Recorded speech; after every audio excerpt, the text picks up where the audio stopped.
Make Walters your spot for this NFL season. All indoor TVs are preset and are first come, first serve. They're proud to show every NFL game every week.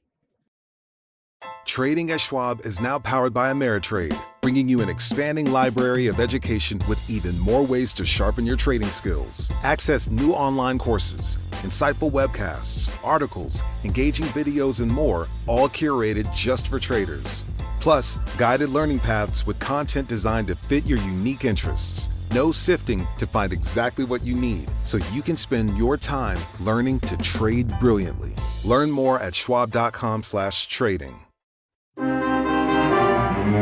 When we set out to find our manager, our goal was to find not only a great, ambitious baseball mind, but an even better person.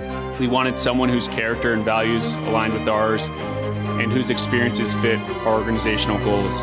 As you've heard me say many times over the course of the last 6 weeks, I'm a strong believer that you win with people, and Blake's character and ability to connect with everyone across the baseball spectrum is second to none. Building relationships first, right? Where make sure you get to know each one of these players.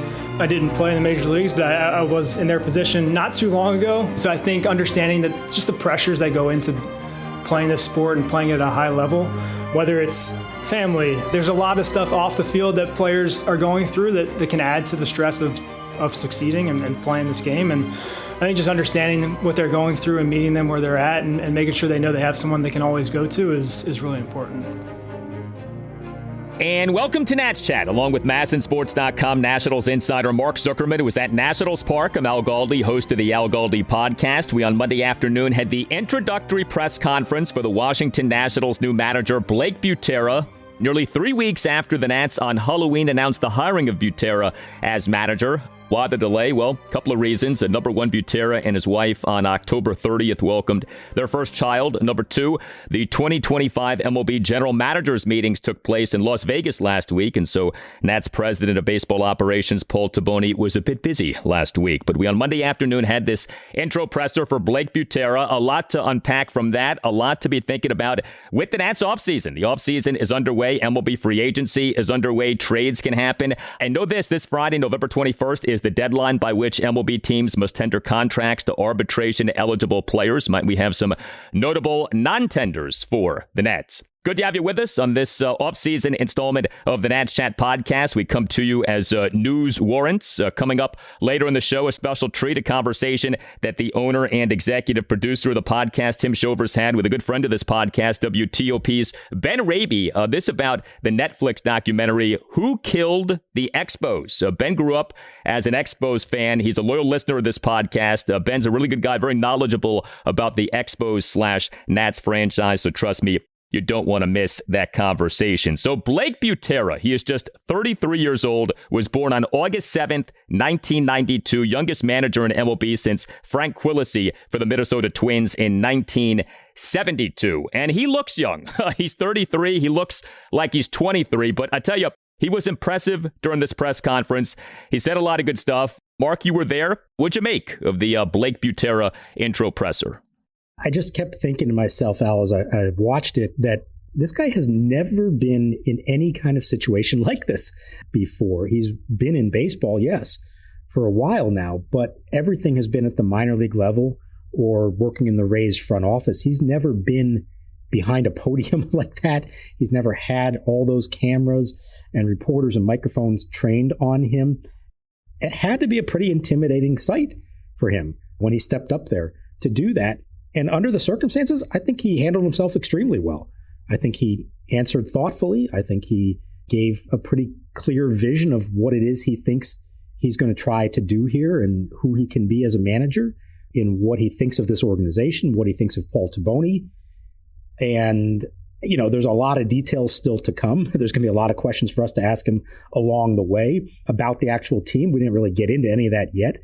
But for what this was supposed to be and for the circumstances that he was thrown into, I think he handled it pretty well. So Blake Butera had been with the Tampa Bay Rays organization as either a player, a coach, or an executive since June 2015. He had been the Rays senior director of player development since October 2023. The background is player development. He comes from one of the smartest, most analytically inclined really most forward-thinking organizations in sports, never mind MLB, the Tampa Bay Rays. So I think there's a lot to be excited about with this hire. The age thing, though, stands out, and the age thing was a big topic during this presser. He got asked about that over and over and over again. Now, I think it's important to say this. I think most people understand this. Like, age can be really overrated, right? You can be in your 30s and act like you're in your 50s. You can be in your 50s and act like you're in your 20s.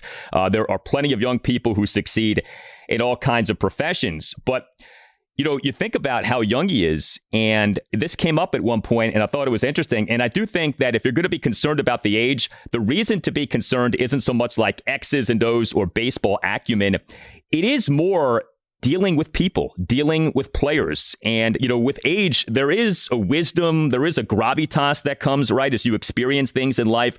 What's it going to be like when he has to, say, chew out a player or get on a player or counsel a player? And I think that is what is so fascinating here when it comes to the age issue. And I thought he handled those questions well, but there is an unknown here. And that is, how is he going to handle the difficult waters that every manager inevitably has to navigate?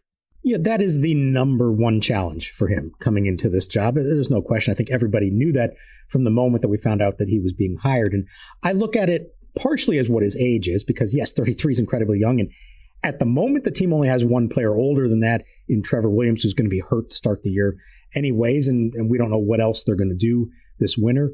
I think it's helped out that it is such a young team. You got so many guys in their young 20s that are the core group of this team. So that's a different scenario. You couldn't hire Blake Butera to manage the 2019 Nationals. That doesn't work with a clubhouse of Ryan Zimmerman and Max Scherzer and everybody else in their primes. You can do it on a team like this. But I look less at what the age is. To me, it's more about the actual experience. And as we've said, didn't play, didn't coach, didn't manage above single A. Okay? Now, there are plenty of guys who are 40, 50 years old who may not have that experience. At 33, you don't even have that. There are some who have. You can be a 33-year-old manager, but you just played in the big leagues and your career was cut short for whatever reason, something like that. Think about Craig Stammen, just hired by the Padres, Kurt Suzuki, hired by the Angels. They don't have major league or minor league coaching experience, but they played long careers in the big leagues. This guy doesn't have that. Now, it doesn't mean he can't be successful. Of course. But that is the immediate challenge for him, is how to relate to these guys who have already taken their careers much farther than he ever did. And I actually asked him afterwards, we had a one-on-one with him for Masson that's going to go up online. One of the questions I asked him at the end was, have you ever been in a major league dugout before? And he had to think about it. And he said, no, I haven't. And so that experience on opening day, 2026, it's going to be completely foreign to him. And it doesn't mean he can't do it well, and maybe he will. But there's going to be a moment, I'm sure, on that day when he looks around and thinks to himself, oh my God, look where I am. How did this happen? It's a funny thing, too, because, okay, you have Blake Butera, never played in MLB, never played or coached beyond the single A level. And then you think about the history of Nats managers. The Nats have quite the history of managers in terms of who those guys were as players, right? Frank Robinson and Davey Johnson and Matt Williams and Dusty Baker. And even Davey Martinez, he didn't have the playing career those other guys had, but Davey had a very significant MLB career. Go to Davey's baseball reference page, and it's lengthy, his playing career. And when you're talking about Frank Robinson, you're talking about a baseball immortal. Davey Johnson had an awesome playing career. Matt Williams, awesome playing career. Dusty Baker, awesome playing career. We're not used to this. Normally, your Nats manager is a guy with substantial credibility in terms of what he has done as a player, if not as a manager. In this case, it is this total unknown. This is such a departure from what the Nats have ever had in terms of the managerial position. He's unlike any manager they've ever had. The closest comp would be Manny Acta, but even Manny had been a big league third base coach for several years with the Expos and then with the Mets, and had been a minor league manager in the Astros system before that. So it is uncharted waters for sure. Now, I'm going to flip it, around, and the question was asked of him about this, and I was thinking about it myself as well. Okay, there are obvious challenges that come with this, but are there advantages as well? And I think there is, and I think he brought it up in some respects, which is, yeah, he never played in the major leagues, but he was a minor league player, just like a lot of these guys were only a few years ago, and he knows what that experience is like.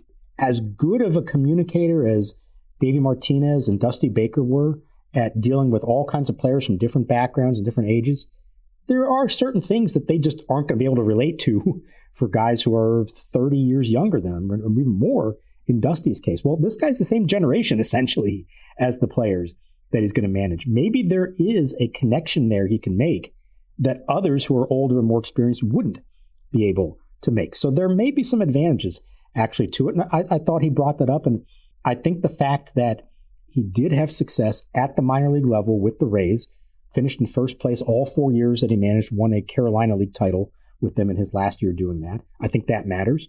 I think that he certainly shares the mindset that Paul Toboni seems to have, and that they are really working to have across the whole organization of what is our philosophy, how do we go about doing things. They want cohesion up and down the organization. He seems to fit right in with that.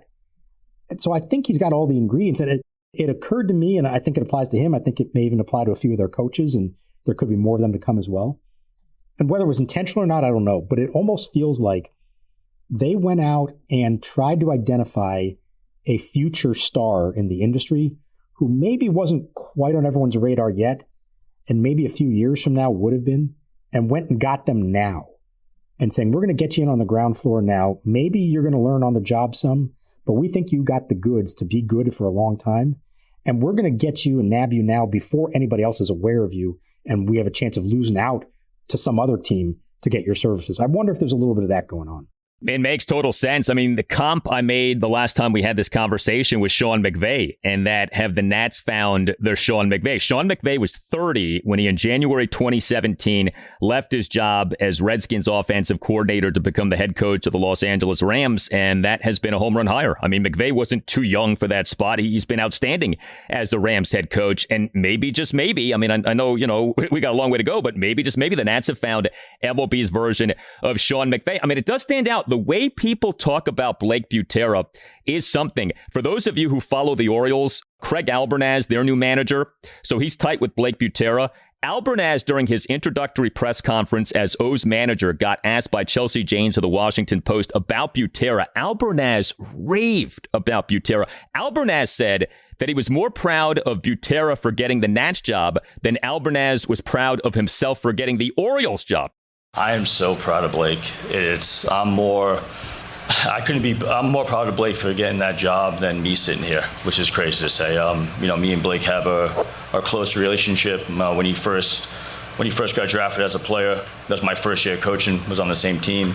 Now, he said that. I mean, who knows if he actually means that, but that just stood out, like how much love and affection Albernaz has for Butera. And it speaks to, boy, there must be something about Blake Butera to where he really makes an impact on people. And if he's one of these special people, he's 33, but he's beyond his years in terms of his maturity, his baseball IQ, then maybe the Nats do have something special here in this guy.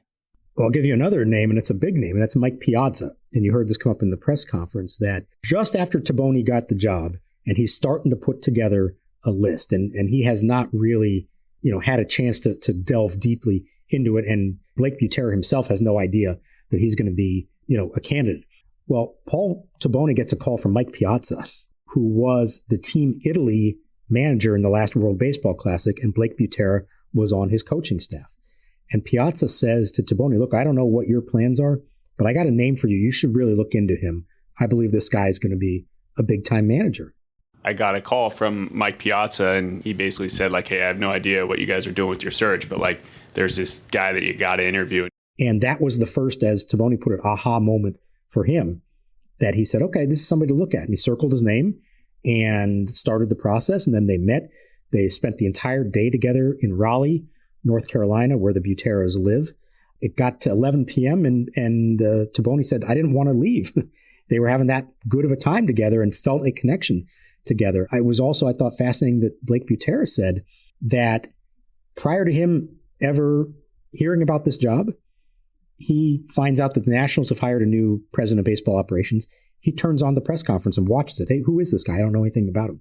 And he said he was smitten with Toboni from that introductory press conference and said, this is a guy I could work with. And again, he had no idea that he'd even be a candidate for the job at that point. So there is a certain connection here that is undeniable. Now, we'll see how it all goes. I'm fascinated to see how this turns out. 5 years from now, we may be saying what a genius move this was. We may also be saying, what were they thinking? What in the world were they doing hiring somebody at that age and that experience level to be their manager? We don't know. That's the beauty of it. We have no idea how it's going to go.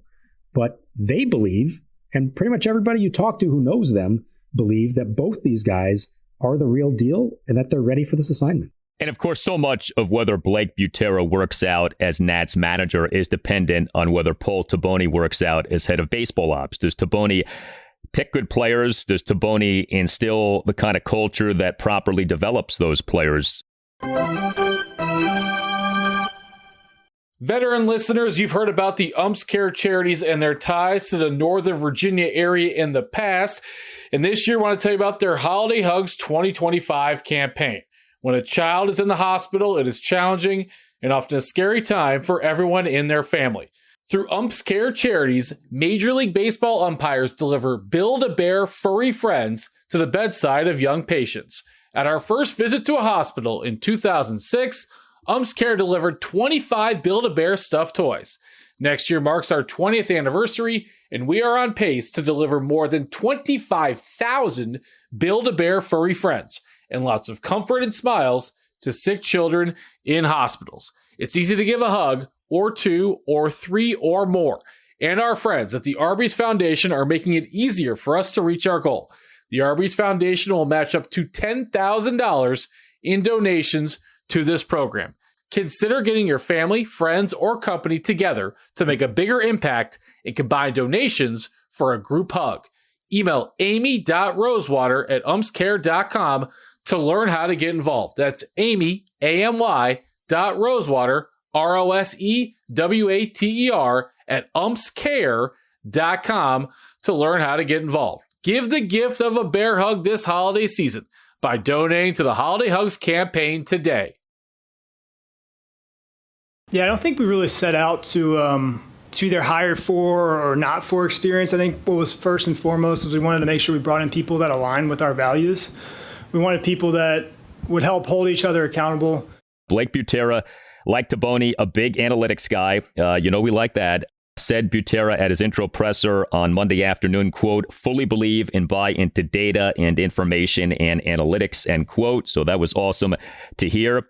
And we are starting to get a picture of the Blake Butera coaching staff. You asked Butera about this during the intro presser. So we know of two hires, bench coach Michael Johns and pitching coach Simon Matthews. Michael Johns is older. He's 50. He spent the last 2 seasons as the first base coach for the Tampa Bay Rays. But Simon Matthews, the team's pitching coach, is 30, younger than Blake Butera, spent 5 seasons with the Cincinnati Reds organization, including as their assistant pitching coach for the 2025 season. Went to Georgetown, actually pitched for Georgetown, and has a significant sports science background. He's a really interesting guy. He, prior to joining the Reds, was the director of pitching at Push Performance in Tempe, Arizona, was an online trainer for Driveline Baseball, and in those jobs, per the press release put out by the Nats, quote, design throwing programs for pitchers with an emphasis on improving movement patterns and velocity and promoted arm health, end quote. We have a lot to find out about the coaching staff that Blake Butera is putting together.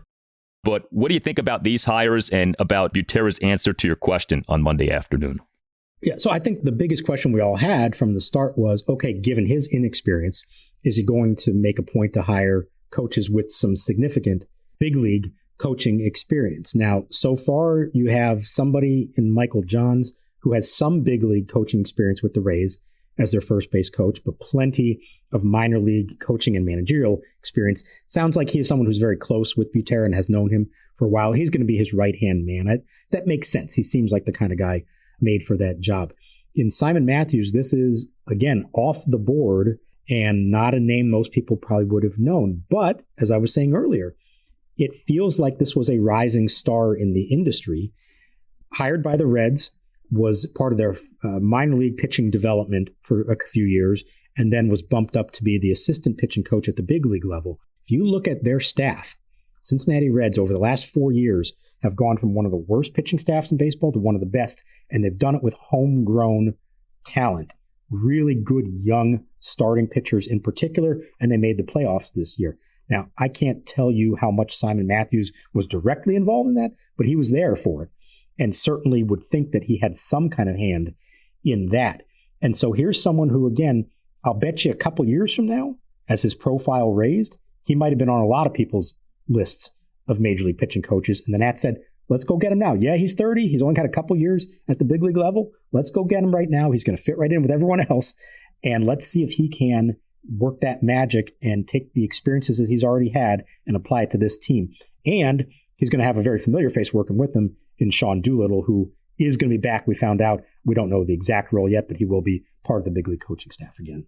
And I think that's terrific news, because if there's one guy from the previous coaching staff who you said to yourself, boy, he could fit in nicely with this new baseball ops regime of Paul Toboni and Blake Butera, it was Sean Doolittle. The Nats in January 2024 announced the hiring of Doolittle as pitching strategist. Like you said, we don't know exactly what his role will be in this new regime, but he seems like a forward-thinking, analytically inclined kind of guy who is going to be in alignment with what Toboni and Butera want to do. Yeah, 100%. He made the most sense out of anybody from the previous staff. I think they're just working out the details of, is it assistant pitching coach, pitching strategist, bullpen coach, whatever that is. But he will be on the big league staff again. And he has past connections with Simon Matthews. People forget this, but Doolittle actually pitched for the Reds for a little while after his first stint with the Nationals and went to that pitching lab in Phoenix to help improve himself, the same one that Simon Matthews worked at. So they actually have a pretty strong connection there.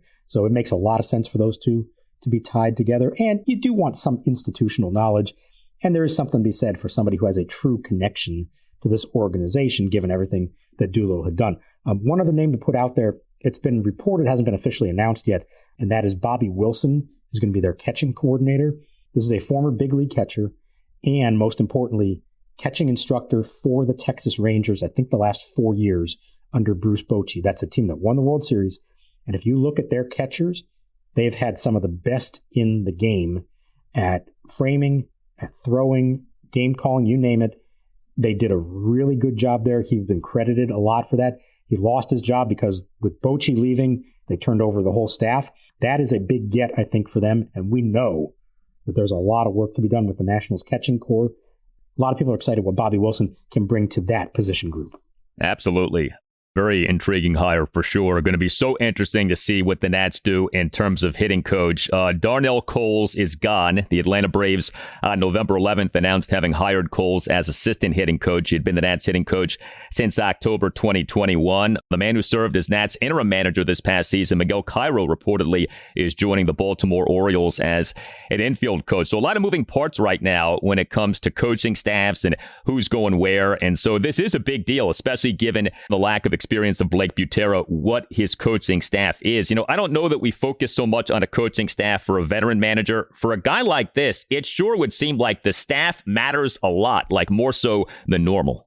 Yeah, I would think so. Again, you want to believe that a young, inexperienced manager is going to want some guys around him who've been there and done that. And so I'll be fascinated to see what the rest of the group looks like. But as we saw, it doesn't have to be the grizzled veteran big league coach. You have a pitching coach now who's even younger than the youngest manager in the majors in 50 years. So you don't have to go that way. It can be a variety of ways. I think they want a diverse staff. And when I say that, I mean diverse in terms of what their experiences are, what their ages are, how they can connect with the different players on this team. It's a small thing, but I think it matters that Simon Matthews, the new pitching coach, is fully bilingual. They have a lot of Spanish-speaking pitchers on this staff. It can only help to have a pitching coach who can communicate clearly with them. I'm not saying that was the number one reason he was hired, but it's a nice bonus to have that as well. I think they want to make sure that all their bases are covered, to use a baseball cliche there, and making sure that they're doing everything. And you heard Butera in his press conference. He didn't reveal a lot, but he did talk about doing the little things right, clean baseball, fundamental baseball, wanting everyone to be proud of the way they play the game. Now, every manager says that. You have to put it into practice. But it was nice to hear him say that and understand that that should be a priority here. Yeah, talked about culture, too. Butera was very big on talking up culture. So, like I said, the offseason has started, as is the case with basically every MLB offseason. It is slow to get going. And so as the weeks progress here, we'll start getting some real legitimate moves. We've had a few so far, but nothing too big. In terms of the Nats, November 6th, the Nats announced that relievers Zach Brixey and Ryan Ludus had been claimed off waivers. Brixey by the Miami Marlins, Ludus by the Seattle Mariners. The Nats have made some other transactional moves in recent weeks as well. But I mentioned what's coming up on Friday, the deadline by which teams must tender contracts to arbitration-eligible players. It was last year that the Nats shockingly non-tendered reliever Kyle Finnegan, and we spent a good portion of the offseason wondering what was behind that. Who ordered the code red on Kyle Finnegan? The Nats have some intriguing arbitration-eligible players this offseason. Now, a good bit of them are obvious guys who will be tendered, Mackenzie Gore, CJ Abrams, etc. But in terms of non-tender candidates, Luis Garcia Jr. stands out. Jake Irvin stands out. If you go by the MLB trade rumors projected arbitration numbers, Luis Garcia Jr., $7 million. Boy, was that interesting when that came out. What do you think about Garcia and Irvin? Do you think they get tendered, or do you think that they get non-tendered? I'm going to add one more name to that list. I think there's three that are potentials for that, and that's Riley Adams, who won't make as much, projected at 1.5, but we know the catching position is something they've got to improve. And if they're stuck, for lack of a better word, with Keibert Ruiz, do they feel the need to go and bring in somebody else who is a little more of a sure thing to take over if Ruiz isn't the guy? And they may feel like it's not worth committing to Riley Adams in that case. Garcia, look, that number is big when you see the $7 million. Now, on this team, they can afford it because they aren't spending money on hardly anything at all. So to me, it really just boils down to, do you believe Luis Garcia is a part of this team moving forward or not? And don't worry about what the salary number is. If you think he can be a productive everyday player for you, whether that's at second base or in theory at first base, then you go ahead and you tender him and you bring him back. If, however, you're not so sure that he's a part of it and you think you can do better than that, and you think he's kind of maxed out what he is as a player, and especially defensively isn't going to cut it at second base, then you say, yeah, no, that's not worth $7 million or whatever else he might make. We can spend that money more effectively on someone else. So I think it's a definite possibility there that they would decide he's just not part of the plan here, regardless of what the salary number would be. And then with Jake Irvin, boy, how far he's fallen off a cliff here. A year ago, we're talking about him as a potential cornerstone, workhorse member of the rotation. And he had a bad year, as we discussed many times over the course of the season. And because he's now arbitration eligible, he's looking at $3 million plus potentially. Now, if he can be a reliable 30-start, 170-inning starting pitcher with an ERA in the fours, you say, yeah, I'll spend $3.5 million on that. But the way it turned out for him, he was one of the worst pitchers in the majors by the end of the season with an ERA in the high fives. And so you're saying to yourself, are we going to commit $3.3 million to somebody who we think might be one of the worst pitchers in baseball? Again, they have the money. That's not a question of that. It's, do they think he actually fits into their plan or not? Now, if you don't keep him, you got to go find pitching somewhere. Chances are it's going to cost more than that. But if they feel like they can do better than Jake Irvin, I think he is a name they have to strongly consider non-tendering as well. I think two big wild cards here, too. You talk about money. Number one, what is the budget that Paul Toboni has been given from ownership for this offseason? We have no idea, but is it a generous budget, or at least a budget that, Toboni can use to do some things with? Or is this another one of these paltry budgets? And number two, Toboni is revamping everything with this team. Does he believe that with the process he's installing, the Nats can get a lot more out of a Luis Garcia Jr., out of a Jake Irvin? Because if Toboni thinks that, then maybe you say, hey, let's hold on to these guys, because there's a lot more that we can extract from them while they are under team control. Or does Toboni look at them and say, this is part of the problem. These guys are not good enough. We got to cut ties and move on. We don't know what Toboni truly thinks of people like that. The other thing, too, with Irvin is, This team does not have organizational starting pitching depth. Just for the purpose of getting through the 162, I wonder if the team says, let's just keep Irvin, because at the very least, we know he will eat up innings, and we need to have people who can eat up some innings for us for this coming season. Right. And as I said, if you decide not to keep him and you're going to go get somebody else, they're probably going to cost more than that to get a true, reliable big league starting pitcher. But, what you were saying before, how much does Paul Toboni really know about them all yet? Like, he's watched, I'm sure, plenty of footage of them. I'm sure he's talked to everybody in the organization, but is he really in a position to make a judgment call on a Luis Garcia or a Jake Irvin or a Riley Adams about what kind of player they still can be? It's a tough spot. And so I almost wonder if in a case like this, he almost has to rely more on others, like a Mike DiBartolo and others who are returning and been in the organization, and get their thoughts and then trust whatever they say about these guys. He may be a great talent evaluator himself, Paul Toboni, but he hasn't actually seen them on the field in person yet. So how can he know really what he's working with here? And you mentioned Mike DiBartolo. He is, in fact, staying on board. We have learned that since we last did an installment of this podcast. Paul Toboni, during a Zoom session with you guys on November 4th, revealed that DiBartolo staying on board, his new title with the Nats, Senior Vice President and Assistant GM. So slowly but surely things are coming together. Toboni is not hiring a general manager, at least for now. The initial reporting was that this was going to be Toboni, head of baseball ops, and then a GM beneath him, at least for now. That is not happening. Are we to read anything into that? There's always the concern of, was he not given the money to do that? Does he maybe just not want to do that? Maybe he changed his mind about that. You are allowed to change your mind on some things. What do you think about that? No GM, at least for now, under Toboni. Yeah, I think as he looked at the landscape of who they had and what they were trying to do, and certainly whatever budget he had to work with, decided we don't necessarily need somebody in that formal position. It sounds like to me, I may be misinterpreting it, but it kind of sounds like to me that Mike DiBartolo is sort of the de facto GM in those terms, is kind of that next level down and really in charge of the day-to-day baseball operations. It doesn't mean he's making the hard decisions. That goes to Toboni himself. But I think DiBartolo's role is probably going to be kind of similar to what it was under Mike Rizzo, and even as he then took over for him some of those extra responsibilities that he had. I also think it looks like he's setting up a structure organizationally where he has kind of a group of 3 top lieutenants, and DiBartolo's one of them, and then 2 others who he has worked with in the past. One of them is Devin Pearson, who came from the Red Sox. He's assistant GM for player development. And then Justin Horwitz, who was with the Red Sox and then went to the Pirates, is going to be assistant GM for acquisitions. And that's a very wide-ranging title because you're talking about amateur players in the draft, professional acquisitions, international acquisitions.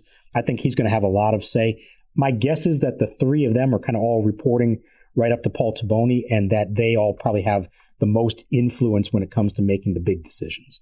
So we shall see what transpires in the coming weeks in terms of any actual moves by the Nats. Look, if you're on MLB Twitter, if you're reading the rumor sites, the reports, C.J. Abrams, Mackenzie Gore are coming up as trade candidates. Now, there really hasn't been anything like formal in terms of the Nats are looking to trade either guy, or the Nats will not be trading either guy. But anytime you read anything about like potential trades this offseason or anything like that, Mackenzie Gore and or C.J. Abrams is coming up. And so, I feel like we need to be on Gore/Abrams trade watch, while at the same time understanding that nothing may happen. And Toboni may view these guys as pieces moving forward, may also view these guys as, hey, again, let me implement my process. Let me get my hands on these guys. And then if I'm going to flip them, let me flip them once I've made them as good as they can be, or at least better than what they have been. But, that's another thing that's looming over this Nats offseason. Gore and Abrams, do they stay or do they go? Yeah, I think those kind of talks could heat up at the winter meetings here in a few weeks in Orlando as we get to that point. Toboni's kind of been honest in saying he hasn't had a lot of time yet to think about roster moves. It's been really about building the front office, hiring the manager, and now the coaching staff. I think as we transition into December, he finally does have to start worrying about what is this roster going to look like and what kind of moves am I going to make. I think there'll be a lot more talk of those kind of trades and potential things at the winter meetings. But you bring up a good point, which is, even if he thinks that they may not be here long-term, guys like Gore and Abrams, is now the time to shop them around when they both had difficult second halves, or see what your new manager, coaching staff, and organization can do for them see how the first half of the next season plays out. Maybe they hit it big. They do really well. They're all-stars again, and they help this team be better than expected. Or maybe they're playing well, but the team isn't. Now you say, okay, now it's time to start looking at options there. I don't think you have to take any one particular approach. I'm sure they're going to get calls about those guys, but it doesn't mean you have to do anything with them so far this winter. You tell us what you think. Hit us up on X at Nats_chat. You can find us on Blue Sky at Nats Chat Podcast. You can email us natschatpodcast@gmail.com. And we have a website you could check out too, natschatpodcast.com, at which you can purchase a Nats Chat Podcast t-shirt. As news warrants, as developments occur, we will be back with you this Nats offseason talking about what is going down under the new baseball ops regime of Paul Toboni and Blake Butera.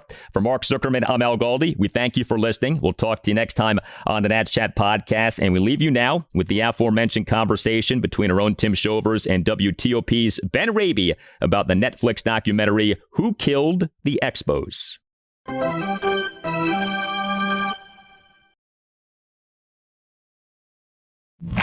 As good as we are in hockey, Montreal is a baseball city.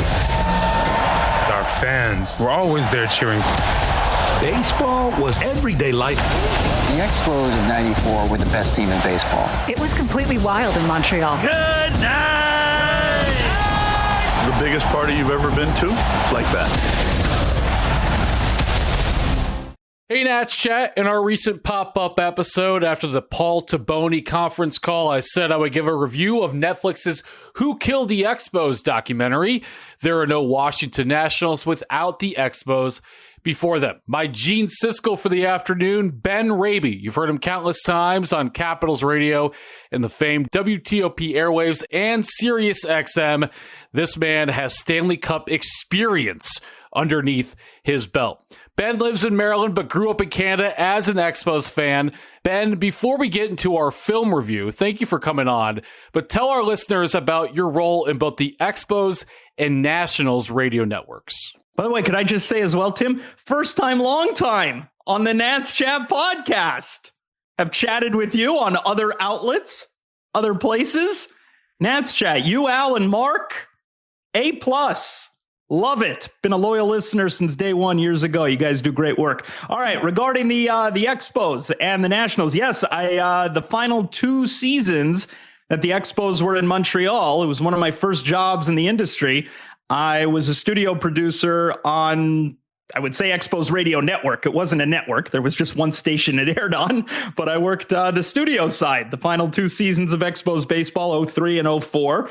And coincidentally, a few years later, I found myself here in the DC area, and 09 and 2010, I worked with Charlie and Dave in a similar capacity, studio producer on the Nats radio broadcast. So I think I'm the only person who could claim to have worked both Expos and Nationals radio broadcasts. Yeah, so we're in good hands here. You're listening to an Expos connoisseur today. Ben certainly knows his stuff. Sort of like how a young Al Michaels followed the Dodgers from Brooklyn to Los Angeles, or how my father followed the Braves from Wisconsin to Atlanta. Ben did the same from Montreal to DC. All right, Ben, to the film. Who killed the Expos? My first question to you is, who do you think killed the Expos? I think it's even acknowledged after watching the 90-minute documentary, which, by the way, I would very much recommend to casual or diehard baseball fans, even just folks who enjoy documentaries. It's very well done. And I think the consensus, Tim, is even after watching 90 minutes, it's a loaded question and it's a complicated answer with many parts. I think they certainly highlighted the candidates, if you want to call them that. I don't think you can necessarily put 100% of the blame on one person or a specific group of people. I think there's a lot of folks who maybe at different stages in the final couple of decades, you could even say, of the Expos run in Montreal, all contributed to the eventual demise. As we know, it didn't exactly happen overnight. It certainly was years in the making. There were always rumblings that the team would be moving, eventually doing so after the 04 season. So I think there are a lot of folks who can take blame. I do look at, and it's highlighted in the documentary, it's not a sexy answer, Tim, but there was a group of owners, the consortium in Montreal, that jumped on board in the early 90s and stayed on into the Loria Sampson era. I think that there, is a good amount of blame that could be attributed there. And I also think, and I do feel, Tim, it was maybe glossed over a little bit in the documentary. The Quebec government did very, very little to get anything going, stadium, momentum. And I do think that the Quebec government, it's much, much different up there than it is in the US as far as where sports maybe fits on the priority list as far as governments are concerned. And certainly in Quebec, it was not a priority to build a stadium. And ultimately, that was a very, very big hill to overcome, because as we see even here in the US, how often are these stadiums exclusively privately built? Very rarely. I'm sure there are the odd exception, but it's often a public-private split. And that was never really a realistic option in Montreal. I'm glad you brought up that point, because yes, that is one of the many culprits that led to it from an Expos perspective is the local government wasn't handing over whatever it took to build a stadium. For our listeners who are unfamiliar with Canadian sports fandom, like what would happen if the Canadiens or the Maple Leafs threatened for a new arena? I mean, what's the leverage in Canada versus the US in terms of sports franchises getting new stadium? I think ultimately, obviously it's stereotypical, but for a reason. Hockey is number one, and government funds money into hockey arenas and that type of thing. Beyond that, Tim, it's different than it is in the US as far as whether it's baseball stadiums, football stadiums.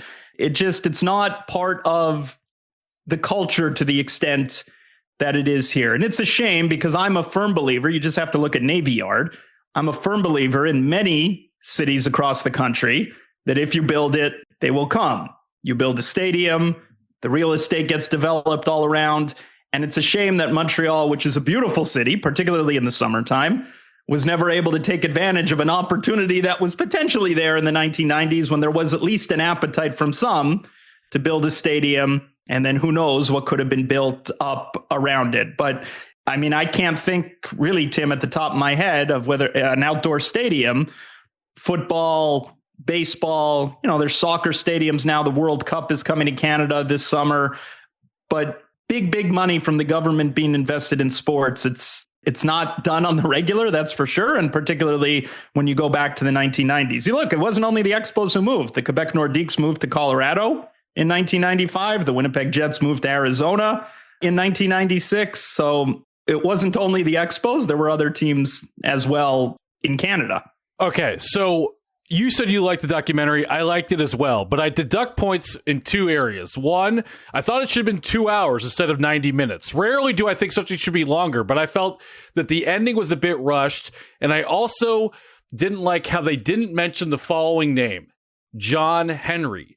John Henry, for those who's currently the Red Sox owner, he owned the Marlins. He bought into the Red Sox. Loria, in the documentary, barely touched on this. Loria goes from the Expos to the Marlins, and then basically Bud Selig in Major League Baseball take over the Expos. How important do you think that the John Henry dominoes in that led to also the Expos getting the shaft? Yeah, fully familiar with what you're talking about. You're not wrong.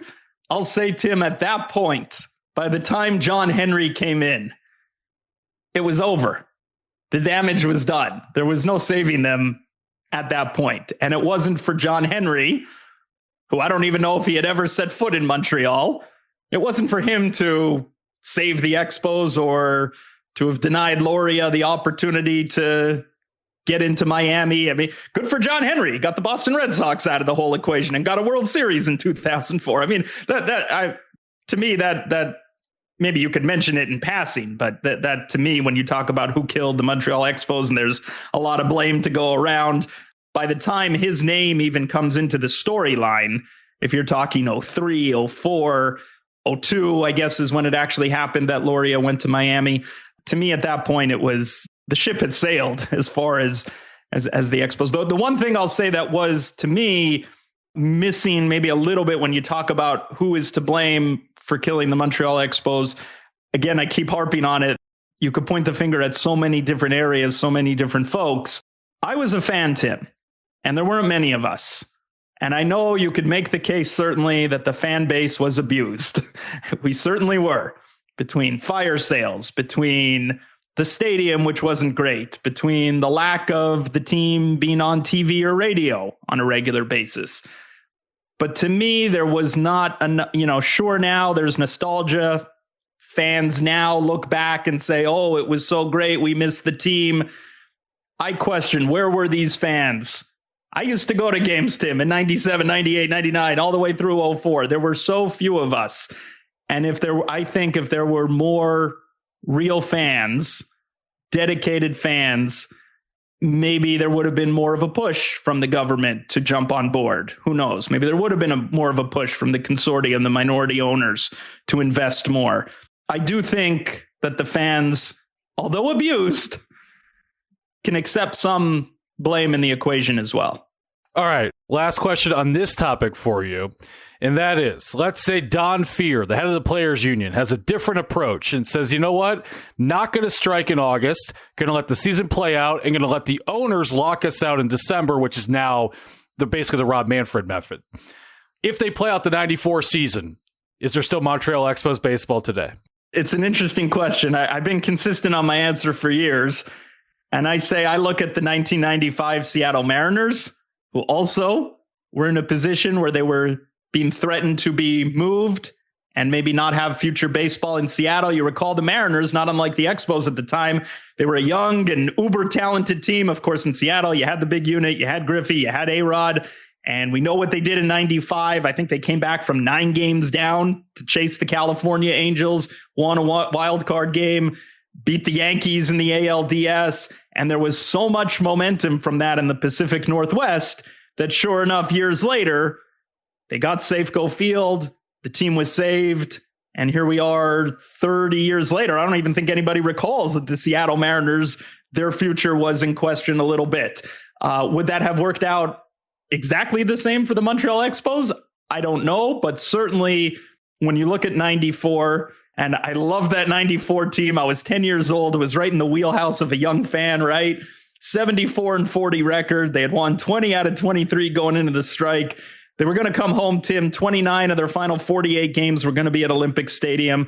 They would have filled that place. There was an NHL lockout that fall as well, fall of 94. The Expos would have owned the market, owned the country. I think a lot of momentum would have been built off that. And who knows how far they would have advanced in the 94 playoffs. Still a very young team. But certainly you'd like to think the core of that team would have remained intact the following year, which is not how it ended up playing out. Larry Walker, Ken Hill, John Wetland, Marquise Grissom, they were all gone by the start of the 95 season when baseball returned. So certainly it would have at least made that possibility maybe a little bit more realistic. And certainly that did take a big bite out of the apple in the end. Who knows? If the Expos stay, the 94, they win the World Series. There's no Washington Nationals. Maybe it's DC vying with Vegas for the Athletics decades later. I mean, DC might not have a team still to this day. I mean, who knows? That's the flip side of this. Maybe the Twins would have relocated here. They would have come back. That's a good point. Remember in 02, it was Expos and Twins for contraction. Very good point. Yes, Carl Pola, the Twins owner, was seemingly open to it. So a whole lot there with that. But you are dedicated Nats Chat listener, as you mentioned. Before we head out, give me your quick reactions to the new regime on South Capitol Street, and give me one off-season prediction. I'm open-minded with the regime. It's certainly a change of approach, and to their credit, he's filling out the managerial staff and the assistant GMs and a lot of Tampa Bay Ray connections, it seems, that are coming on board. Obviously, it seems they'll have a little bit more of an analytical approach. We'll see how that ultimately plays out. But I'm open to the idea of new thoughts. I think we saw that a little bit with Mike DiBartolo last summer when he sort of took over a little bit more in the interim basis, but on a little bit more of a full-time role after they moved on from Rizzo. But I'm certainly open and intrigued by what the new regime does from president on down. As far as a prediction, let's hope.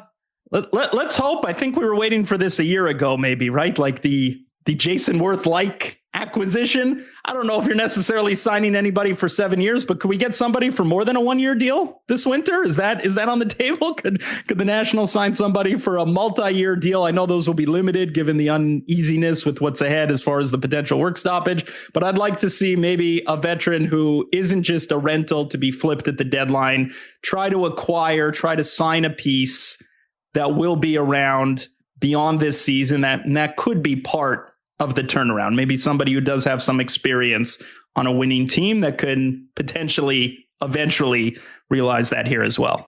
Al would want me to say, unfortunately, they did have a multi-year signing last year. It was called Trevor Williams. Yes. With the 2-year deal. Careful what you wish for, but I'm with you. Well said. It is time to up things a little bit as we head into 2026, especially now with this new regime. Ben, thank you so much for coming on. I'm sure the documentary was tough for you. I mean, basically poking and prodding your childhood for 90 minutes. But thanks again for coming on and for being such a dedicated listener to the podcast. I appreciate that. And real quick, I'll say a documentary like this, look, it gets us talking about the Montreal Expos. I love anytime the Montreal Expos brand is out in the public. It's part of the dialogue. There's a reason to talk about the Montreal Expos. It's why I've always said I much preferred the Expos relocate 20 years ago as opposed to had they been contracted. I think at least even in relocating, there is a little bit of an extension of their history. And real quick, Tim, we did not rehearse this. I did not tell you I was going to do this. I am a loyal listener to the program.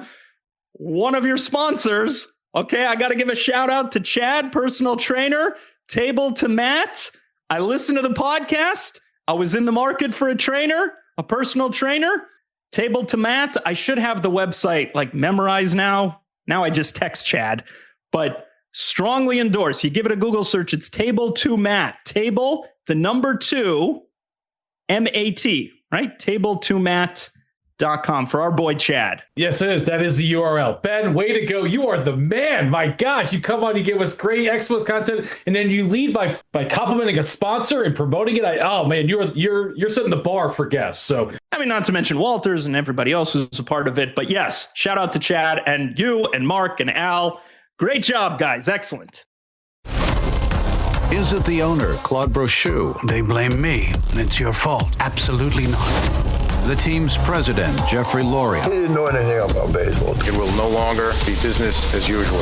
A strike hits Major League Baseball. The 1994 strike. That the strike was what pushed the Expos toward the exit. The Expos were actually losing money, and nobody in Montreal was willing to put up those millions. It started to fall apart. Major League Baseball has approved the candidacy of Jeffrey Loria. The relationship with the Canadian Limited Partners. He's arrogant. I didn't trust him. He lied to me, he lied to my partners. Was a disaster. For over a century, Johnny Walker has shared its bold spirit with the game of golf. Now, crafted with Devereaux Golf, Johnny Walker introduces the Johnny Walker Blue Label-inspired Sunday Golf Bag, elevating the game with sleek design, blue label hues, and refined gold accents. Celebrate your hole-in-one with a premium Sunday bag crafted by Devereaux Golf. Submit proof of your achievement to johnnywalker.com/blue-in-1. Please drink responsibly.